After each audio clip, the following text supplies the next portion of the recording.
자, 우월가를 지은 사람이 지금 정훈이라고 되어 있죠. 이 사람이 탄군가라는 가사도 썼어.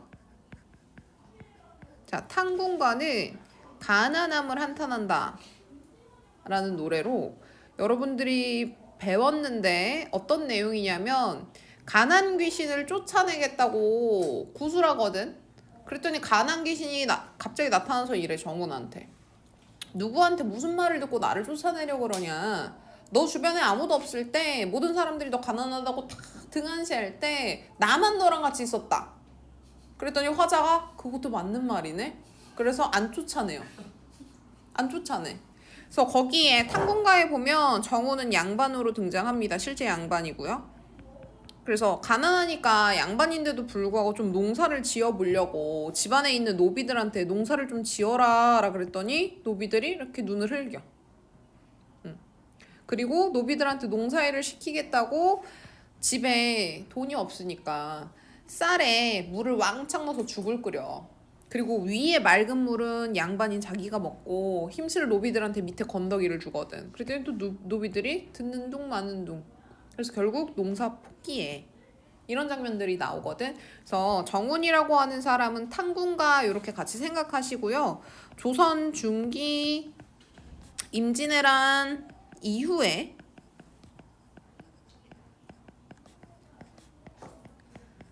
요 시기에 살았던 사람이고 태어나서 단 한 번도 관직을 하지 못해요. 그래서 집안이 되게 가난하게 살게 되지. 그래서 임진왜란 이후면 더더욱 조선의 경제 상황이 좋지 않을 때거든. 그래서 자신은 관직에 대한 꿈이 있고 한평생을 유학 공부를 하면서 살았는데 당파, 세력 여기에 들어가질 못해. 그래서 한평생을 관직하지 못하고 산단 말이야. 그래서 그것 때문에 가난하고 그것 때문에 자기 자신이 우활하다라고 얘기하는 사람이야. 이 사람의 가정사를 잠깐 얘기를 해주면 정훈한테 형이 있었어. 근데 어린 시절 부모님이 이 형한테 엄청난 교육을 시켰던 거야. 교육률이 막 어마어마했어. 그랬더니 이 형이 죽어. 그래서 정훈의 부모님이 둘째인 정훈 공부시켰을까 안 시켰을까? 안 시켜요. 그래서 이 사람은 서당도 다녀본 적이 없어. 한평생 유학 공부를 자기 혼자 집에서 해. 근데 임진왜란 후면 이미 당파라고 하는 게 많이 갈려서 자기 세력 밀어주기라고 하는 걸 한단 말이야. 그러니까 혼자 공부했으니까 이 사람은 세력 구성할 수 있었겠어? 못하지. 그래서 한평생을 자기 혼자 유학 공부 열심히 하거든. 그래서 막 그런 세속에서 아첨하는 말을 한다거나 누구 밑에 들어가기 위해서 돈을 바친다거나 그런 행동을 단 한 번도 해보지 못했어. 안 했고. 제일 깨끗하게 살았지? 근데 그 결과 뭐 했어? 관직을 한 번도 하지 못했어. 그래서 그거에 대해서 우월하다라고 가사를 쓴 거야. 이 우월가는 처음엔 자기 자신이 태어나서 단 한 번도 관직하지 못한 거에 대한 우월함을 얘기하는 것 같아. 근데 이 가사를 쭉 읽다 보면 나중 가면 나는 똑똑하게 살았는데 똑바로 유교에서 가르치는 대로 살았는데 뭐가 우월한 거야? 자신이 살고 있는 세월이, 세상이 우월한 거야. 그래서 세상 사람들이 얘기할 때 내가 우월하다라고 하는데 사실 나는 유교적으로 올바른 삶을 살았고 아첨하는 말 못했고 아름답지 않았어. 그래서 세상이라고 하는 애는 아첨하는 사람들과 관직을 할 수 있고 아름다운 사람들만 관직을 할 수 있단 말이야. 똑똑한 게 아니라. 그래서 세상에 대한 비판. 그런 걸 내면적으로 갖고 있는 작품이야. 그래서 표면적으로 우월한 건 화자입니다. 스스로가 스스로한테 우월하다라고 얘기를 해요. 근데 이면적으로 살펴봤을 때 우월한 건 세상이야, 세상. 그러니까 자기는 똑바른데 세상이 우월해. 그리고 세상에 맞춰줄 생각이 있어, 없어? 없어. 그래서 자기는 그냥 평생 우월하게 살겠다. 자, 그럼 보자. 여기 나와 있는 부분을 좀 볼게요. 이 몸이 생겨남이 금수와 다름으로 애칭경영 충군제장을 자신의 분수로 내 아내의 일로만 여겼다. 애칭경영 부모님한테 형한테 효도하고 공경하는 거. 충군제장 임금한테 충성하고 윗사람을 공경하는 거거든. 얘가 유교에서 이야기하는 인륜이야. 그래서 유교적으로 성인이 되겠다 해서 유학 공부를 했다는 거야. 그런데 하나도 못 이뤄요. 부모님과 형을 공경하지 않았다 이런 뜻이 아니고 관직을 못해. 그래서 입심양명이라고 하는 걸 결국 못한다고. 자, 효도의 최고는 입심양명이에요. 몸을 세워서 이름을 날리는 거. 그리고 임금님에게 충성스러우려면 당연히 뭐 해야 돼? 입신양명에서 신하로서 임금님한테 충성심을 보여줬는데 그렇게 했어 못했어? 못했어. 그래서 하나도 못 이뤘다는 얘기는 자기가 불효를 저지른 이유가 입신양명하지 못했고 충을 이루지 못한 게 입신양명하지 못했다 이 얘기인 거야. 오케이? 유교적으로 되게 도덕적으로 못됐다 이런 얘기가 아닙니다. 그래서 여기서는 유교적인 색채 드러나죠. 자신의 분수라고 하는 거, 요 내가 화자고 화자가 자신의 분수로 유교라고 하는 걸 뒀다 하면 이 사람의 목적이 유교적 성인에 있었다. 알 수 있고 하나도 못 이루고 세월이 늦어졌다라고 하는 말은 입신양명하지 못했고 관직하지 못했고 지금 나이가 많이 든 상태. 더 이상 입신양명은 할 수 없는 상태. 과거 시험 볼 수 없는 상태인가 보다. 평생 우활은 날 따라 길어간다. 관직하지 못했고 그 우활함이라고 하는 게 날 쫓아간다.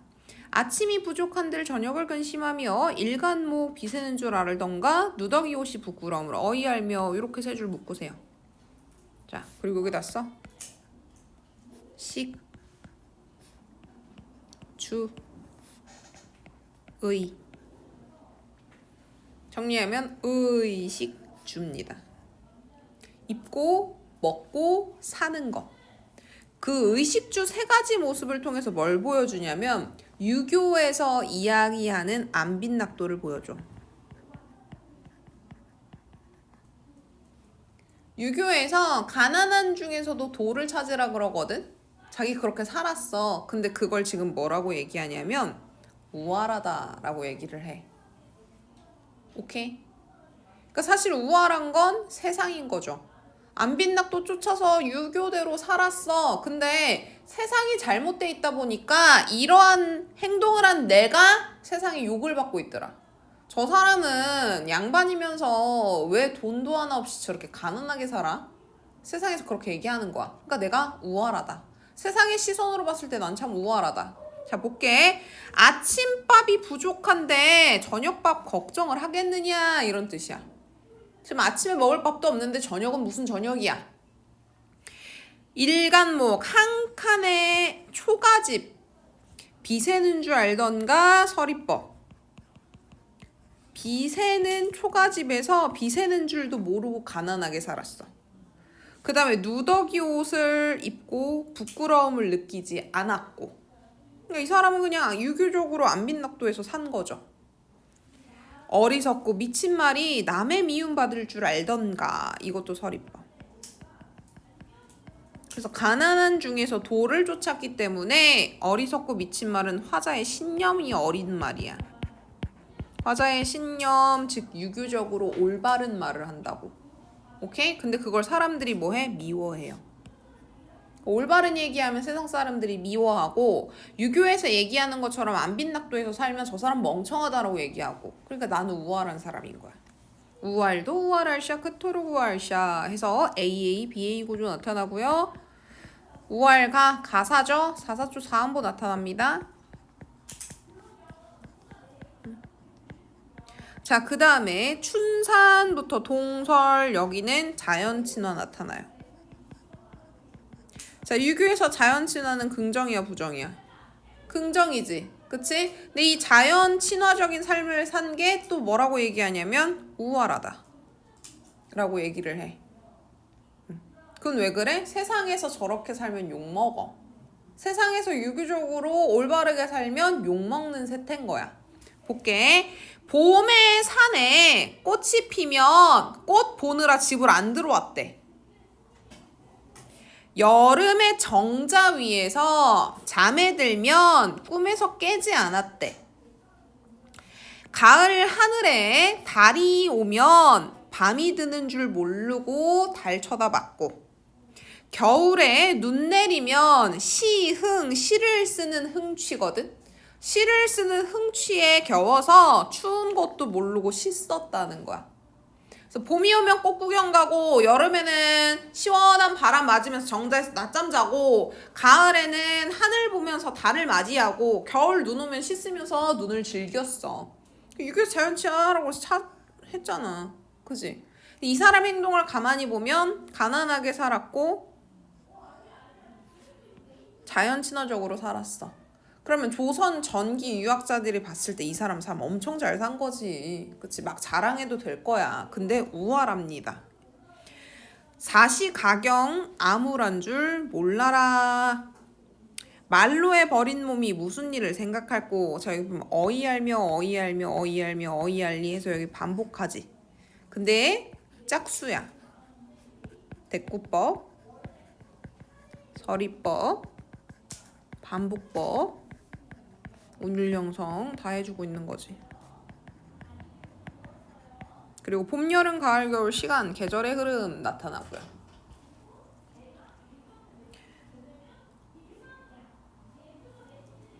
말로는 여기서 로라고 하는 건 길 로자인데 인생을 얘기해. 그러니까 인간의 인생의 끝탈이에서 버린 몸이 무슨 일을 생각할꼬. 서리법. 그러니까 자기 이제 다 늙어서 아무런 일도 사실 생각할 수가 없어. 그리고 인간의 시비 듣도 보도 못한다. 그래서 인간의 시비는 속세에서 이야기하는 옳고 그름인데 그걸 이제 듣지도 보지도 못하는 나이가 돼버렸어. 일신의 번성과 세락 100년을 근심할까. 그래서 내 한 몸에 잘되고 못됨이라고 하는 걸 근심할 필요가 없어. 이거 근심은도 할 필요가 없어. 우아랄샤 그토록 우아랄샤 AA 구조. 그러니까 뭐야, 평생을 유교적으로 살았어. 근데 사람들 욕 먹거든. 사람들이 나한테 막 욕해. 세상이 욕한단 말이야. 그런데 난 이제 다 늙었어. 이제 와서 세상에 맞출 필요도 없고 인간 시비가 뭐 어떻든 난 관직에 나갈 나이도 이제 아니고, 그지? 그러니까 이 사람은 자신의 생활 태도를 바꿀 생각이 있어 없어? 없어. 아침에 누워있고 낮에도 그래. 그래서 이 사람 관직 못 나가요. 안 나가고.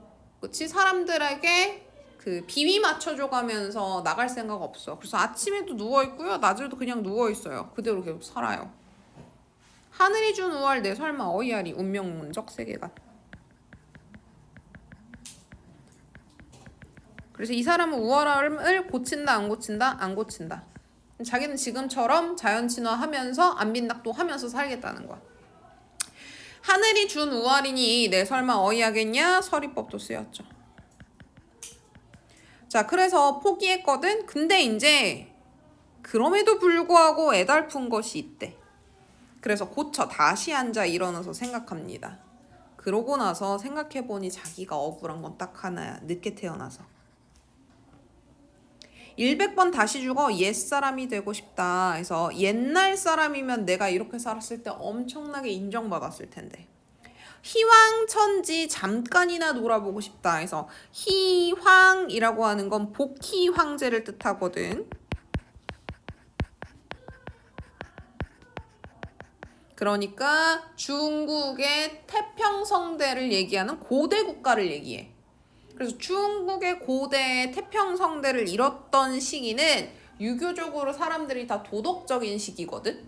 그래서 그 시기를 잠깐이나 놀아봤으면 좋겠고, 요임금과 순임금의 1월은 해와 달인데 여기서는 임금님 밑이라고 생각하면 돼. 임금님의 정치, 임금님의 시대. 그래서 요임금, 순임금 시대를 잠시나 쬐고 싶대. 그 요임금, 순임금도 복희 황제 뒤에 나타나는 중국의 태평성대를 이끈 임금들이야. 근데 지금 시대는 순박한 풍속이 아득히 멀어져서 경박하게 되었어. 다만 아쉬운 건 난 평생 이렇게 살 거고 계속 이렇게 살 거지만 이러한 나의 삶이 중국의 고대 국가의 요순시대나 희왕천지에서 내가 이렇게 살았으면, 유교적으로 태평성대인 시절에 내가 살았으면 나 진짜 행복했을 텐데인 거야. 한만한 정회를 누구한테 이르겠느냐. 여기 한만한 정회라고 하는 건 후회, 감정이야. 시기가 늦어서 이때 태어난 거에 대한 나의 답답함. 그 마음을 누구한테 말하겠느냐. 서리뻐. 말안 뭐해. 해결도 안 되는데. 태산에 올라가 온 세상이나 다 바라보고 싶다. 자, 여기서 태산이라고 하는 것도 고사 인용인데, 자, 공자가 태산에 올라가서 세상이 작다라고 하는 걸 깨달았대. 그래서 공자는 노나라가 작아서 노나라에서 벗어나서 중국 천지를 돌아다니면서 각 임금들이 맨날 싸우니까 춘추전국 시대 활동했거든. 그러니까 맨날 임금들이 싸우니까 싸우지 마세요 하고 유교에 대해서 퍼뜨린단 말이야. 그래서 노나라가 작아서 전 세상에 나갔던 사람이 공자야. 그래서 공자는 태산에 올라가서요, 노나라뿐만 아니라 이 사회도, 이 나라도 참 작구나 이런 걸 깨달았거든. 간단히 얘기하면 태산에 올라가 온 세상 다 바라보고 싶다라고 하는 건 공자가 이룩한 경지라고 하는 걸 자기도 쫓아가 보고 싶다는 거야. 추로에 두루 걸어 성현이 가르치던 자취를 보고 싶다. 그래서 가을길을 걸으면서 옛날 성인들이 가르치던 모습을 보고 싶대. 지금 자신의 삶이라고 하는 거, 지금 자신이 살고 있는 사회라고 하는 것에선 이런 거 볼 수 있어, 없어? 없다는 얘기야. 지금 사회에선 볼 수 없으니까 옛날에 태어났으면 좋겠었는데. 만리에 눈 뜨고 태고의 뜻을 두니. 그래서 만리라고 하는 건 고대의 중국의 태평성대 그 시기에 만리라고 하는 것에 눈을 떴다 해서 얘는 시대적인 흐름, 시간으로 과거라고 하는 걸 물리적 거리감으로 표현해 놓은 거야. 그리고 태고의 옛날의 뜻을 뒀어. 그래서 내가 옛날 사람들이 원하던 가치에 눈을 뜨고 그 가치에 뜻을 뒀어. 우월한 시몬이 그리로 가고 아니 오는구나. 그래서 이 멍청한 나의 마음과 혼이 고대의 중국으로 가고 오지 않고 있구나. 영탄법. 그러니까 지금 시대에서는 본인이 즐기고 본인이 원하는 삶을 살지 못하니까 만리와 태고의 뜻을 두고 유교적으로 계속 살게 되면서 세상의 비판을 받고 있는 거지. 인간의 혼자 깨어 누구더러 말을 할꼬. 그래서 인간 세상에 혼자만 깨어있대. 자기 혼자만. 그냥 우월가라고 하는 건 처음엔 자기 우월하다라고 얘기하지만 결국에는 누가 우월하다는 거야. 조선시대 중기 임진왜란 이후 일어나고 있는 세상의 세태, 조정의 세태가 우월하다는 거지. 여기까지 이해됐어? 그래서 보면 영탄법 쓰이고요. 그다음에 서리법 쓰이고 사사조 사음보 쓰이고 고사인용 쓰이고요. 그다음에 의식주라고 하는 부분에서 자신의 가난함이라고 하는 걸 밝혀주고 있고, 봄, 여름, 가을, 겨울에서 계절의 변화를 가지고 자연 친화적으로 자신이 삶을 살았다라고 하는 거 보여주고 있고, 그렇죠? 그래서 고사인용 되어 있는 부분들이 각각 어디 나와 있는지 희왕천지나 요순 1월이나 혹은 여기 지금 보시면 태산 요거 있지? 그래서 자신이 화자가 추구하는 경지가 어디에 있는지 그 정도 봐주시면 됩니다. 여기까지 질문. 우월간에 선생님이 프린트 준 거에 전문이 나와 있어요. 그래서 전문 부분에서요, 앞부분 지금 빠져 있고 중간 부분 잠깐 생략됐고 여기 막 생략된 부분이 많진 않습니다. 그 다음에 뒷부분도 빠져 있어요.